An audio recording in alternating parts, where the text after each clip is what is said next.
రెడీనా? అందరికీ నమస్కారాలండి.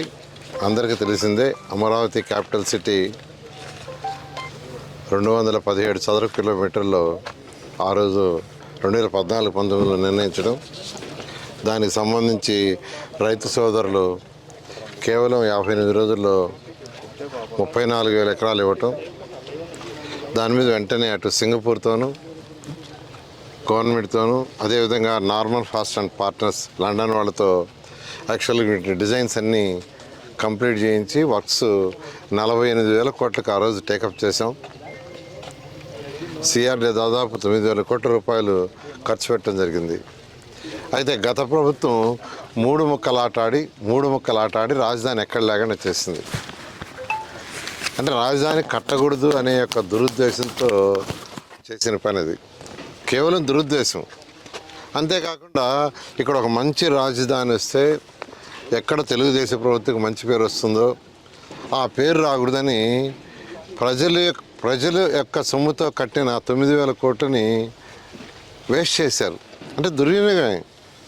ప్రజల సొమ్ము ఎప్పుడూ దుర్వినియోగం చేయకూడదండి. కానీ గత ప్రభుత్వం అన్ని అవకతవకలు, ఆర్థిక వ్యవస్థను చిన్నాభిన్నం చేసింది, అమరావతి క్యాపిటల్ చిన్నాభిన్నం చేసింది, ఈ విధంగా పోలవరాన్ని చిన్నాభిన్నం చేసింది మొత్తం.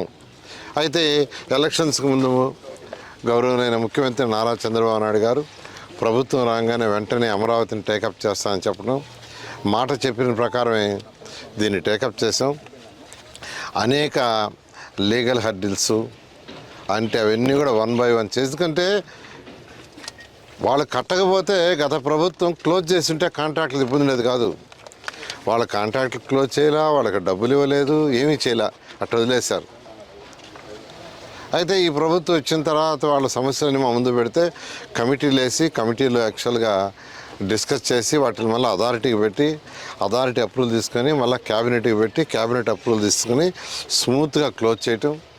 అదేవిధంగా టెక్నికల్ అంటే బిల్డింగ్స్ 5 సంవత్సరాలు 6 సంవత్సరాలు ఖాళీగా వదిలేసినప్పుడు దాని స్ట్రక్చర్ని చెక్ చేయాలనే ఉద్దేశంతో అటు ఐఐటి చెన్నై, ఐఐటి హైదరాబాద్ ఇద్దరికి ఇచ్చి వాళ్ళ దగ్గర మళ్ళా టెక్నికల్గా స్టడీ చేసి చెప్పమన్నాం.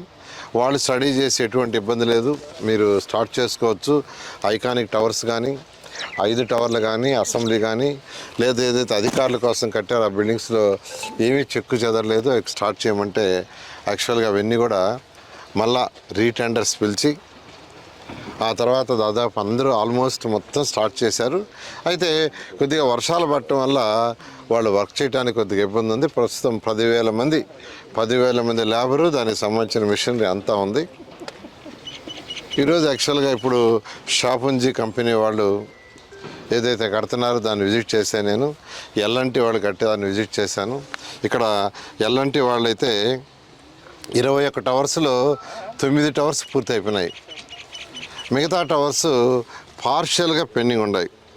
మొత్తం 273 స్లాబ్స్ వేయాల్సి ఉంటే అందులో 68 మాత్రమే గ్యాప్ ఉన్నాయి.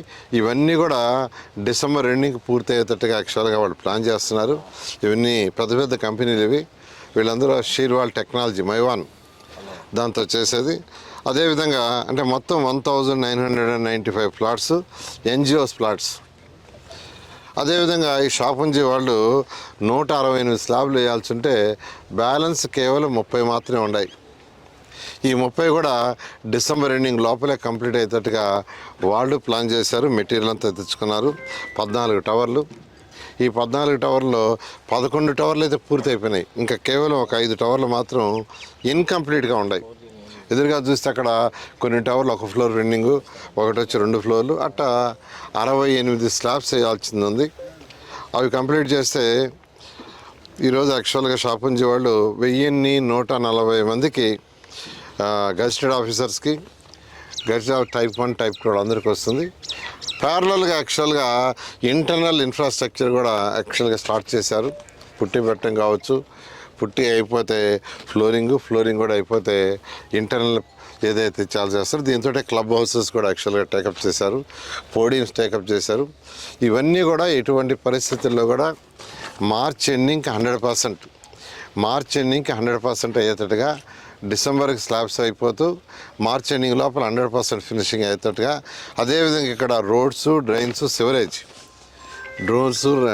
డ్రైన్స్, సివరేజ్ కూడా మెయిన్ సివరేజ్ ఇంపార్టెంట్. అంటే ఇంట్లో నుంచి వచ్చే వాటర్ అంతా బయటికి ట్రీట్ చేసి పంపించాలి, సివరేజ్ ప్లాంట్ పెట్టాలి, అదేవిధంగా రోడ్లు ఉండాలి, అదేవిధంగా ఇక్కడ వాళ్ళకి యాక్చువల్గా కొన్ని వసతులు కావాలి. అందుకనే క్లబ్ హౌస్ పెట్టి క్లబ్ హౌస్లో వాళ్ళకి యాక్చువల్గా క్లబ్ హౌస్లోనే వాళ్ళకి స్టేషనరీ కావచ్చు లేదా ప్రొవిజన్స్ కావచ్చు ఆ స్టోర్స్ కూడా పక్కన పెట్టమని ముఖ్యమంత్రి ఆదేశించారు. దాని మీద కూడా యాక్చువల్గా వర్కౌట్ చేస్తున్నారు. అదేవిధంగా ఇక్కడ 4,000 అపార్ట్మెంట్స్, 4,000 మంది ఇక్కడికి వచ్చిన తర్వాత 4,000 అంటే ఆల్మోస్ట్ ఒక టౌన్షిప్. దాదాపు 4,000 అంటే 10 ఇళ్ళు అంటే 16,000 ఓట్లు, 16,000 ఓట్లు అంటే ఒక నగర పంచాయతీ. ఇంత వచ్చినప్పుడు వాళ్ళకి హాస్పిటల్ వసతులు, పిల్లలు చదువుకుండాలా. అందుకనే ఎస్ఆర్ఎం, విట్టు ఇద్దరిని యాక్చువల్గా మనం పిలిచి మాట్లాడాము. వాళ్ళకి యాక్చువల్గా ఇద్దరు మెడికల్ కాలేజీ కడుతున్నారు. మెడికల్ కాలేజీ కట్టే దాంట్లో భాగంగా రేపు February 1st ఇద్దరిని 50 బెడ్స్తో ఫస్ట్ హాస్పిటల్ నిర్మించుకున్నాం విత్ ఎమర్జెన్సీ కేర్. వాళ్ళిద్దరు కూడా విట్ అండ్ ఎస్ఆర్ఎం ఇద్దరు కూడా 50 బెడ్లతో 50 బెడ్స్ ఉండే విధంగా, అంటే వాళ్ళది యాక్చువల్గా 150 ఇంటేక్తో యాక్చువల్గా చేస్తున్నారు. అయితే ఫేజ్ 1 అంటే మనకు ఇక్కడ వీళ్ళు ఇబ్బంది పడకుండా ఉండటానికి అవసరానికి 50 బెడ్స్తో ఇద్దరు అటు ఎస్ఆర్ఎం ఇటు ఇద్దరు నిర్మిస్తామని మాట ఇచ్చారు, మొదలు పెడుతున్నారు. అదేవిధంగా పిల్లల చదువు కూడా ఇబ్బంది కాకుండా ఉండడానికి సిబిఎస్ఈ స్కూల్స్ ఎస్ఆర్ఎం విట్టు ఇద్దరు యాక్సెప్ట్ చేశారు. నెక్స్ట్ అకాడమిక్ జూన్కి ఇద్దరు కూడా స్కూల్స్ రెడీ చేసి స్టార్ట్ చేస్తాం. ఎందుకంటే వాళ్ళ దగ్గర పనిచేసే ఎంప్లాయీస్ కూడా కావాలి. అదేవిధంగా ఇక్కడైతే ఎవరైతే మన ఎంప్లాయీస్ వస్తారో 4,000 మంది, వాళ్ళ పిల్లలు ఎవరైనా ఉంటే చదువుకోవడానికి ఇబ్బంది లేకుండా, ఈ విధంగా ఈరోజు అమరావతి క్యాపిటల్ సిటీలో సిఆర్డీఏ అన్ని విధాలు ఆలోచిస్తుంది. ఏదో బిల్డింగ్లు కట్టేసి వదిలేయటం కాదు, బిల్డింగులతోటే వాళ్ళకి కావాల్సిన వసతులు, క్లబ్ హౌస్ కావచ్చు, వాళ్ళు వస్తువులు కొనుక్కోవాలంటే స్టోర్స్ పెట్టడానికి అకామిడేషను, సివరేజ్ ప్లాంట్, మళ్ళీ రోడ్లలో నీడెదురైన సివరేజ్ ప్లాంట్లు ట్రీట్ చేసి వదలటానికి రోడ్స్, పార్కులు, వాళ్ళ పిల్లలు చదువుకోవటానికి కూడా ఇబ్బంది లేకుండా ఎస్ఆర్ఎం విట్టోళ్ళతో మాట్లాడాం. వీళ్ళే కాకుండా అనేక మందికి యాక్చువల్గా అలాట్ చేస్తున్నాం. అయితే వాళ్ళందరూ కొంత టైం తీసుకుంటామన్నారు.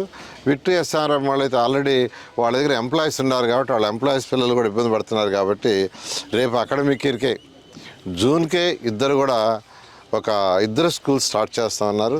అదేవిధంగా ఇద్దరు 50 పెట్టి ఈ విధంగా అమరావతి క్యాపిటల్ సిటీలో రైతులకి ఏదైతే ఆ రోజు 34,000 ఎకరాలు తీసుకున్నామో వాళ్ళకి ఏదైతే మాట ఇచ్చామో 100కి 100 రూపాయలు యాక్చువల్గా 1 by 1 చేసుకుంటూ వస్తాం. బహుశా ఈ నెల ఈ యొక్క జూలై ఆగస్టు 15th వరకు మనకు కొద్దిగా వర్షాలు అయి ఉంటాయి కాబట్టి అవుట్ సైడ్ వర్క్ చేయడం కొద్దిగా ఇబ్బంది ఉంటుంది. ఇన్సైడ్ వర్క్ చేస్తూ వర్షం లేనప్పుడు అవుట్ సైడ్ చేస్తారు. బయట అక్కడ ఏం జరగట్లేదు, ఏమీ లేదని ప్రచారం చేస్తున్నారు. ఎవ్వరూ నమ్మద్దు. ఎటువంటి పరిస్థితుల్లో కూడా Amaravati capital city A to Z 3 సంవత్సరాలు ఎటువంటి పరిస్థితుల్లో కూడా పూర్తి చేస్తామని ప్రతినిధులు ఈ యొక్క అమరావతి క్యాపిటల్ సిటీలో ఉండే రైతు సోదరులందరూ తెలియజేస్తున్నాం. Thank you. కానీ రైతులు కోరుతుంది ఏంటంటే మీరు మీ బిల్డింగులు లేకపోతే రోడ్లు వేస్తున్నారు. ఇక్కడ అమరావతి క్యాపిటల్ సిటీలో ఈ బిల్డింగ్స్ ఒక తీరండి, రెండోది ట్రంక్ రోడ్స్, మెయిన్ రోడ్స్, తర్వాత వచ్చి ఇంటర్నల్ రోడ్స్ అంటే లేఅవుట్స్ 2 ఉన్నాయండి. ఈ రెండింటికి కూడా టెండర్ ఇచ్చాం. 360 కిలోమీటర్ల ట్రంక్ రోడ్స్ అవి కూడా వర్క్ జరుగుతున్నాయి.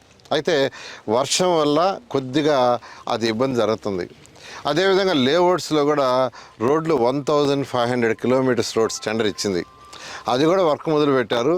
అయితే వర్షాల వల్ల కొద్దిగా ఇబ్బంది అవుతుంది. అది నేను అనుకోవటం వచ్చే నెల 15వ తేదీ వరకు కొద్దిగా ట్రబుల్గానే వర్క్ జరుగుతుంది. ఆ తర్వాత యాక్చువల్గా వేగవంతంగా పోతుంది. అదేవిధంగా కొండవీటి వాగు, పాలవాగు, గ్రావిటీ కెనాల్ 3 కూడా టెండర్లు ఇచ్చాం. 3 వర్క్స్ కూడా టేకప్ అయినాయి.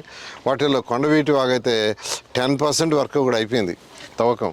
అయితే ఈ వర్షాల వల్ల ఏంటంటే కొద్దిగా ఇబ్బంది అవుతుంది. అది కూడా యాక్చువల్గా వర్షాలు తగ్గంగానే వాళ్ళు కూడా వేగవంతం చేయడం జరుగుతుంది. చాలా ఈ సింగపూర్ పర్యటనకి వెళ్తున్నారు కదా సార్, ఈ సీడ్ క్యాపిటల్ ఏరియా నుంచి వాళ్ళు వేరే ఏమైనా రిక్వెస్ట్ ఏమైనా చేస్తారు వాళ్ళు? అంటే యాక్చువల్గా గత ప్రభుత్వానికి అవగాహన లేక ఒక రాష్ట్రాన్ని ఎలా డెవలప్ చేయాలా, ఒక సిటీని ఎలా డెవలప్ చేయాలనేది తెలియక ఎంతో కష్టపడి 14-19లో వాళ్ళ ప్రైమ్ మినిస్టర్ని ముఖ్యమంత్రి గారు కలిసి వాళ్ళ మినిస్టర్ని కలిసి కమిటీలు వేసి డిస్కస్ చేసి అన్నీ చేసి సింగపూర్ వాళ్ళకి యాక్చువల్గా 1450 ఎకరాలు ల్యాండ్ ఇవ్వడం జరిగింది. దాంట్లో మంది 42%, వాళ్ళది 58% రేషియోతో స్విచ్ ఛాలెంజ్ మెథడ్ యాక్చువల్గా ప్రాజెక్టు ముందుకు పోయే సమయంలో ప్రభుత్వం మారితే వాళ్ళ మీద కేసులు పెట్టారు. వాళ్ళని సింగపూర్ పోయి అరెస్ట్ చేశారు. సింగపూర్ గవర్నమెంట్ అనేది యాక్చువల్గా అందరికీ తెలిసిందే. వాళ్ళు చాలా హానెస్ట్గా ఉంటారు, చాలా సిన్సియర్గా ఉంటారు. వాళ్ళు పాకలాడరు. మనం ఎందుకు పిలిచామంటే వరల్డ్ మొత్తం వాళ్ళకి ఎస్టాబ్లిష్ ఉంది. వాళ్ళు ఈడకి వస్తే పెద్ద పెద్ద బ్యాంకుల్ని, పెద్ద పెద్ద కంపెనీలని ఈడకి తీసుకొస్తే కమిట్మెంట్ అది. వాళ్ళకున్న గుడ్ విల్తో పెద్ద పెద్ద బ్యాంకులు, పెద్ద పెద్ద కంపెనీలు, పెద్ద పెద్ద సాఫ్ట్వేర్లు తీసుకొస్తే అనేక మందికి ఇక్కడ ఉద్యోగాలు వస్తాయి, మన ఆర్థిక వ్యవస్థ పెరుగుతున్న ఉద్దేశంతో ముఖ్యమంత్రి గారు వాళ్ళని రిక్వెస్ట్ చేసి మాట్లాడి చేస్తే గత ప్రభుత్వం చేసిన దానికి వాళ్ళు యాక్చువల్గా విముఖత చూపించారు. అయితే రిలేషన్స్ దెబ్బతిన్నాయి. మన ఆంధ్రప్రదేశ్ ప్రభుత్వానికి సింగపూర్కి ఏంటంటే వీళ్ళు ఇంతేనే ఒక ముద్ర వేశారు. ఫస్ట్ ఆ ముద్ర బాగొట్టడానికి ముద్ర బాగొట్టుకోవాలా, తర్వాత వాళ్ళతో డీటెయిల్గా డిస్కస్ చేయాలా. అందుకనే ముఖ్యమంత్రి గారు యాక్చువల్గా టైం తీసుకున్నారు. దాని మీద పోతున్నాం. దాంతో ఇన్వెస్టర్స్ ఎవరైనా ఉంటే వాళ్ళు కూడా ఇన్వైట్ చేసి ఇన్వెస్టర్స్ కూడా డిస్కస్ చేసి ఎక్కువ ఇన్వెస్ట్మెంట్స్ వచ్చే విధంగా ప్రయత్నించాలి. రాజధాని ప్రాంతంలో నెట్ సిగ్నల్ అందట్లేదు సార్. నెట్ సిగ్నల్ అవి కూడా వస్తాయి తొందరలో. ఇప్పుడు చెప్పావు కదా, డిస్కస్ చేస్తాను. Okay, thank you.